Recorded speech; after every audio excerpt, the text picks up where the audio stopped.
نحمده ونصلي على رسوله الكريم أما بعد أعوذ بالله من الشيطان الرجيم بسم الله الرحمن الرحيم وقضى ربك ألا تعبدوا إلا إياه وبالوالدين إحسانا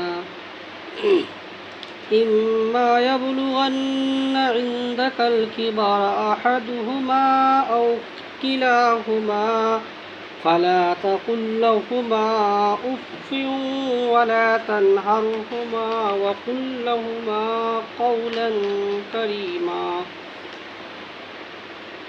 واخفض لهما جناح الذل من الرحمة وقل رب ارحمهما كما ربياني صغيرا ربكم أعلم بما في نفوسكم إن تكونوا صالحين فإنه كان للأوابين غفورا. ادائے حقوق والدین. وبالوالدین احسانا، اور تم اپنے ماں باپ کے ساتھ اچھا سلوک کیا کرو اگر وہ تیرے پاس ہوں اور ان میں سے ایک یا دونوں بڑھاپے کی عمر کو پہنچ جائیں جس کی وجہ سے محتاج خدمت ہو جائیں، اور جب کہ طبعاً ان کی خدمت کرنا بھاری معلوم ہو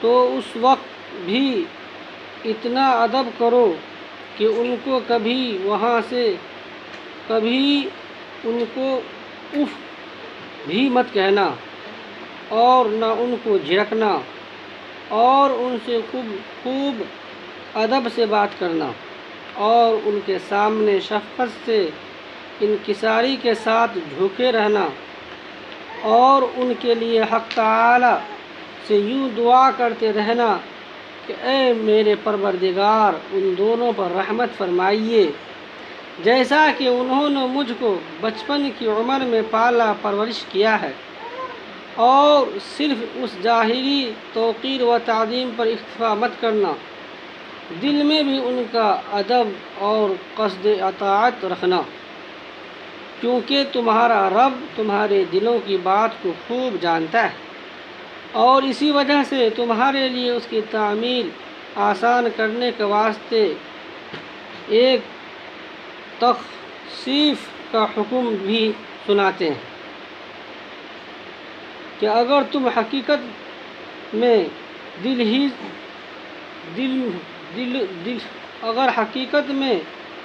ہی سے سعادت مند ہو اور غلطی یا تنگ مزاجی یا دل تنگی سے کوئی ظاہری کوتاہی ہو جائے اور پھر نادم ہو کر معذرت کر لو تو توبہ قبول کرنے والوں کی خطا معاف کر دیتا ہے.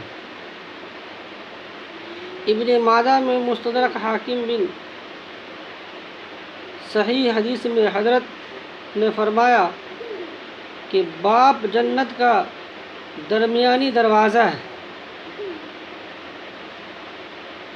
ابو درداء رضی اللہ عنہ سے روایت ہے کہ رسول اللہ صلی اللہ علیہ وسلم نے فرمایا باپ جنت کا درمیانی دروازہ ہے، اب تمہیں اختیار ہے کہ اس کی حفاظت کرو یا ضائع کر دو. حضرت عبداللہ بن عمر رضی اللہ عنہ کی روایت ہے کہ رسول اللہ صلی اللہ علیہ وسلم نے فرمایا اللہ کی رضا باپ کی رضا میں ہے اور اللہ کی ناراضی باپ کی ناراضی میں ہے. حضرت ابو امامہ رضی اللہ عنہ نقل کیا ہے کہ ایک شخص نے رسول اللہ صلی اللہ علیہ وسلم سے دریافت کیا کہ اولاد پر ماں باپ کا کیا حق ہے؟ آپ نے فرمایا وہ دونوں ہی تیری جنت یا دوزخ ہے. مطلب یہ ہے کہ ان کی اطاعت و خدمت جنت میں لے جاتی ہے اور ان کی بے ادبی اور ناراضی دوزخ میں. مفسرین کرام نے ایک عجیب واقعہ اس میں نقل کیا ہے. حضرت جابر بن عبداللہ رضی اللہ عنہ سے روایت کیا ہے کہ ایک شخص رسول کریم صلی اللہ علیہ وسلم کی خدمت میں حاضر ہوا اور شکایت کی کہ میرے باپ نے میرا مال لے لیا ہے۔ آپ نے فرمایا اپنے والد کو بلا کر لاؤ۔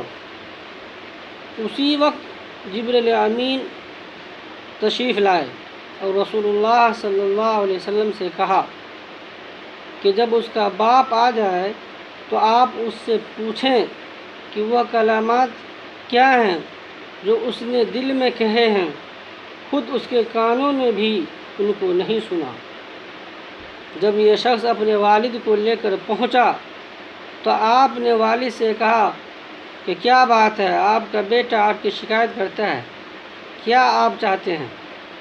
اس کا مال چھین لیں؟ والد نے عرض کیا کہ آپ اسی سے یہ سوال فرمائیں کہ میں اس کی پھوپھی، خالہ یا اپنے نفس کے سوا کہاں خرچ کرتا ہوں؟ رسول اللہ صلی اللہ علیہ وسلم نے فرمایا جس کا مطلب یہ تھا بس حقیقت معلوم ہو گئی، اب اور کچھ کہنے سننے کی ضرورت نہیں۔ اس کے بعد اس کے والد سے دریافت کیا کہ وہ کلمات کیا ہیں جن کو ابھی تک خود تمہارے کانوں نے بھی نہیں سنا۔ اس شخص نے عرض کیا کہ یا رسول اللہ، ہمیں ہر معاملے میں اللہ تعالیٰ آپ پر ہمارا ایمان اور یقین بڑھا دیتے ہیں۔ جو بات کسی نے نہیں سنی اس کی آپ کو اطلاع ہو گئی، جو ایک معجزہ ہے۔ پھر اس نے عرض کیا یہ ایک حقیقت ہے کہ میں نے چند اشعار دل میں کہے تھے جن کو میرے کانوں نے بھی نہیں سنا۔ آپ نے فرمایا کہ وہ ہمیں سناؤ۔ اس وقت اس نے یہ اشعار سنائے جن کا مطلب یہ ہے کہ میں نے تجھے بچپن میں غذا دی اور جوان ہونے کے بعد بھی تمہاری ذمہ داری اٹھائی۔ تمہارا سب کھانا پینا میری ہی کمائی سے تھا۔ جب کسی رات میں تمہیں کوئی بیماری پیش آ گئی تو میں نے تمام رات تمہاری بیماری کے سبب بیداری اور بے قراری میں گزاری۔ گویا تمہاری بیماری مجھے ہی لگی ہے، تمہیں نہیں، جس کی وجہ سے میں تمام شب روتا رہا۔ میرا دل تمہاری ہلاکت سے ڈرتا رہا، حالانکہ میں جانتا تھا کہ موت کا ایک دن مقرر ہے، پہلے پیچھے نہیں ہو سکتی۔ پھر جب تم اس عمر اور اس حد تک پہنچ گئے جس کی میں تمنا کیا کرتا تھا تو نے میرا بدلہ سختی اور سخت کلامی بنا دیا، گویا تم ہی مجھ پر احسان و انعام کر رہے ہو۔ کاش اگر تم سے میرے باپ ہونے کا حق ادا نہیں ہو سکتا تو کم از کم ایسا ہی کر لیتے جیسا ایک شریف پڑوسی کیا کرتا ہے، تو کم از کم مجھے پڑوسی کا حق تو دیا ہوتا اور خود میرے ہی مال میں میرے حق میں بخل سے کام نہ لیا ہوتا۔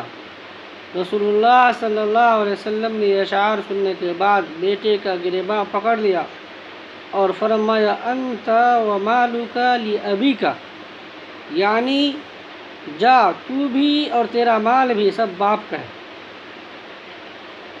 اللہ تعالی ہم سب کو والدین کی فرما برداری کرنے کی توفیق نصیب فرمائے۔ وآخر دعوانا ان الحمد للہ رب العالمین۔